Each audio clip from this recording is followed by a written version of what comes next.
We Nigerian Christians, we need to move from Judaism to Christianity. Christianity is not what we are practicing in Nigeria. We are practicing Judaism. We are still under the law. We are not free yet. That is why your pastors are preaching enemy. Enemy, enemy, enemy, enemy, enemy. All the time. Listen, when they preach enemy to you, they create fear into your life. You begin to look at yourself like, oh, enemies are following me. Every church we go to, they destroy enemy for 1 hour. We worship for 20 minutes. We only call Jesus only 10 times in church, and we call enemy 500 times in church. We elevate the devil. We are helping the devil to assume his position, because the devil said, I will exalt my throne above that of God, and I will be like the Almighty. He couldn't do it. They beat him up. They slapped him red and blue, and then they casted him down here. And we are the ones now that are now helping the devil to exalt its throne, because on Sunday morning, we lift up the enemy above God. We lift up the enemy above God. The Bible says, I have not given you the spirit of fear, but of power, of love, and sound mind. We are not supposed to be bothered about the enemy. Let the enemy be there. Let them continue to fire arrows at us. We are going to be protected. The Bible says, even though I walk through the valley and the shadow of death, I will fear no evil, for thou art with me, thy rod and thy staff. I am going to intentionally go into the corridor of the enemy. They can't do me no harm. That was why the Bible says, and God said unto the devil, have you seen my servant Job?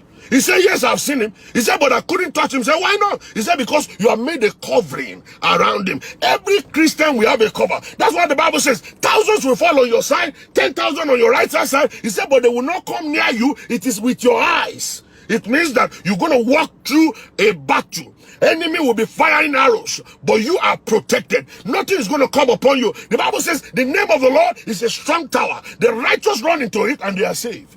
When you are saved, are you supposed to be afraid? No, you are not supposed to be afraid. So when they preach enemy, they create fear into you to take your money.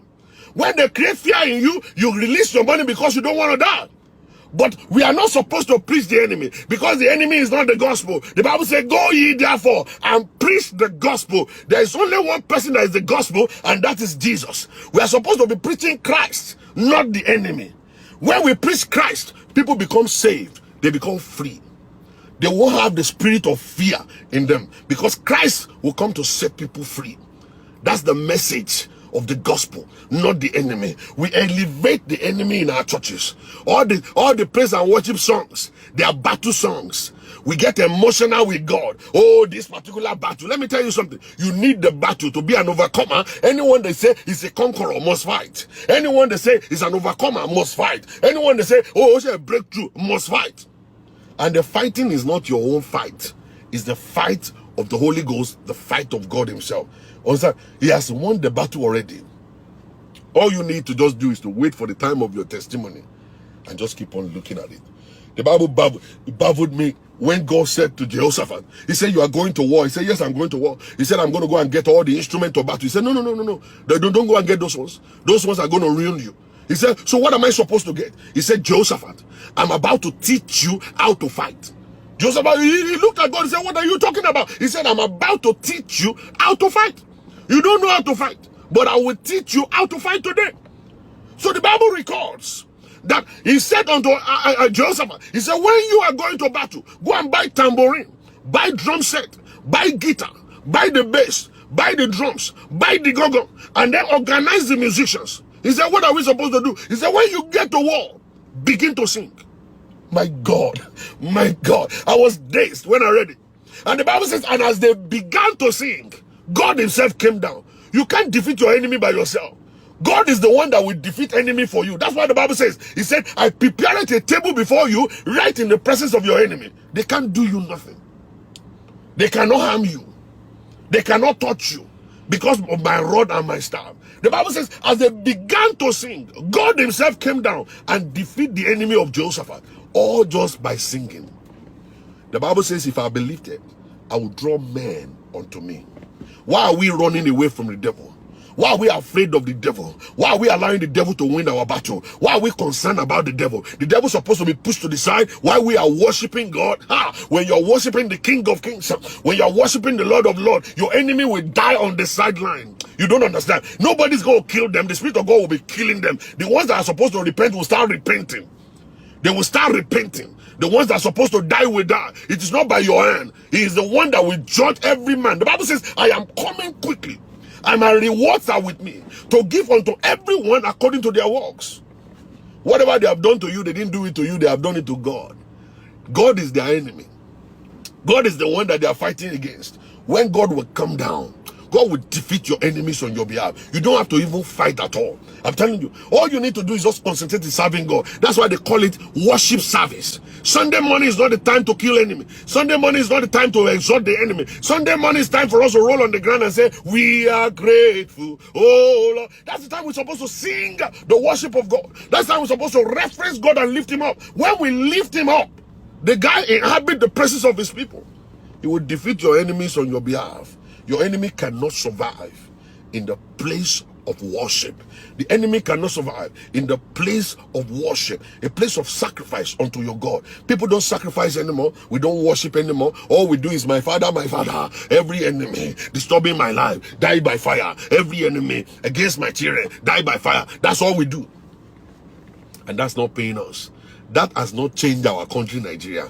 Even though we have the biggest auditoriums in Nigeria, we have the 50,000 seater, 100,000 seater, 250,000 seater, yet our country is still not the country. Our religion is still not saving us. Our children are on the field using Yahoo, doing Yahoo. All of our pastors are on the street sleeping with women all around the place. All of our women are all over the place doing aristo everywhere. The Christianity has not paid us. The prayer has not been answered over our life yet. And we are still religious. We are building more churches. More pastors are emerging every day. The churches in Nigeria has turned to business. All to collect money. They cajole people. They fool people. They sleep with our women. They sleep with our children. They kill the destiny of our sons. But yet, that's the same place we go. We refuse to read our Bible. We are loyal to men, but we are not loyal to God. So many of you, you are loyal to men. You are not loyal to God. When you see your pastor, you roll on the ground. But when God is saying something, you don't listen. You don't hear God, you don't listen to God, but you listen to pastors. Shame on you. It is time for you to go back to the place of prayer and tell the Lord, say, Father, start talking to me. Show me your ways. Educate me, oh God. Teach me from your word. Teach me from your word. Teach me from your word. Armed robbers are increasing every day in Nigeria. Graduates are not getting jobs, and we're building auditoriums. What is the essence of auditoriums we are building, and when the nation is not changing? We are the poorest country in the world, Nigerians. With all the brilliancy, with all the brain that we have, we are the most educated and the poorest country in the whole wide world. But we have the biggest auditorium in Nigeria. We have the highest number of Christians in Nigeria. We pray like as if to say we're going to die. If to say prayer will make a nation great, Nigeria is supposed to be the greatest nation in the whole wide world. If prayer will make somebody rich, Nigeria is supposed to be the richest in the whole wide world. CSC people are supposed to be the richest church in all over the world. Mountain of Fire supposed to be the richest church all over the world. They're supposed to take over territories. If prayer alone will do it, it's not just by praying. And that's the country where we are. And the nation of Nigeria is full of churches. But the churches are not influencing, affecting the country. Armed robbers and kidnappers are increasing. And the kidnappers are bringing tithe to church. The kidnappers are coming to pastor for prayer. Pastors are going to Babalawo to do juju.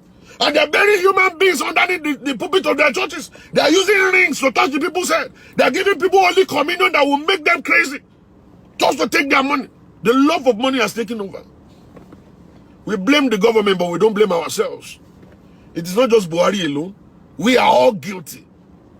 Every one of us are guilty. The pastors are guilty. The church members are guilty. The imams are guilty. The Muslims are guilty. The pagans are guilty. Every one of us, we are all guilty. It's not just Buhari alone. Everyone. We all play pranks. We play pranks.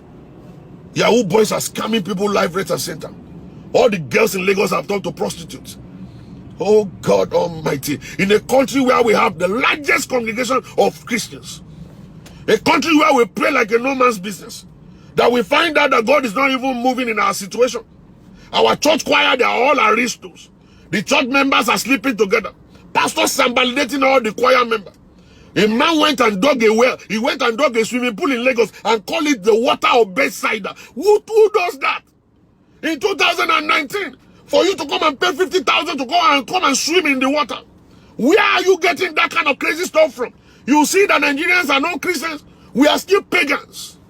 The churches are taking us into a deep level of being a pagan in Nigeria. What a Bethsaida when we have the name of Jesus. The Bible says at the sound of his name, every knee must bow. Why do you need water of Bethsaida for?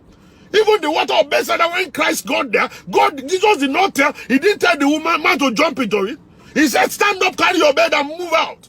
This is the era of the Holy Ghost, the dispensation of the Holy Spirit. We do not need any physical thing anymore for us to be healed. Stand up, pick your bed and go. We need the name of Jesus, not the pool of Bethsaida.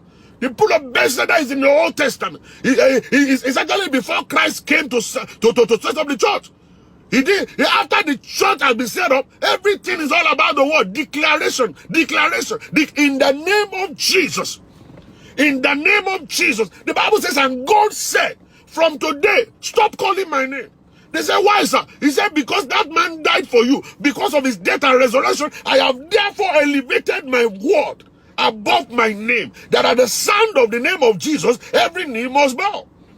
All creatures on earth, in heaven and on earth, they must bow to his name. But we don't do that anymore. We look for, one water to go and swim in, go and do river bath, go and do jump 3 times, go and do this one. And we are ritualists. We are ritualists. We are ritualists. We are pagans. We are not Christians. You see the pastor, you will know when you see them the way they walk around like magicians. Like magicians. Just imagine Nigerians without brain. If a man went and used a fake woman with the miracle of the hand, I've forgotten the name of the woman.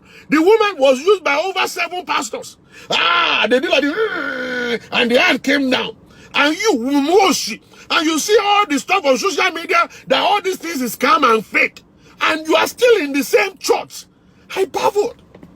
That's when I know that stuff is not to do lesson. That's when I know that these people are being tied down. PhD holders, degree holders, pharmacists and doctors in the same church, but they are educated, but they have no brain.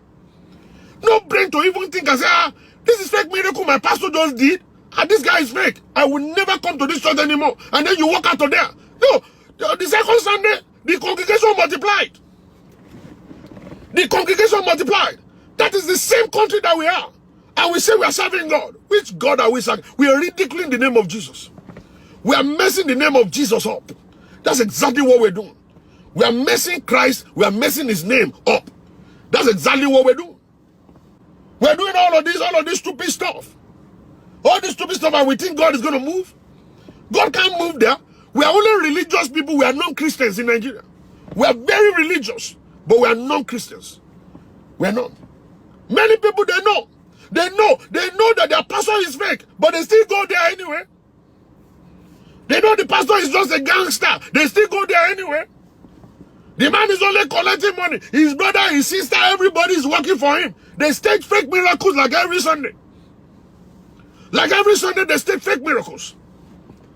I'm tired of it.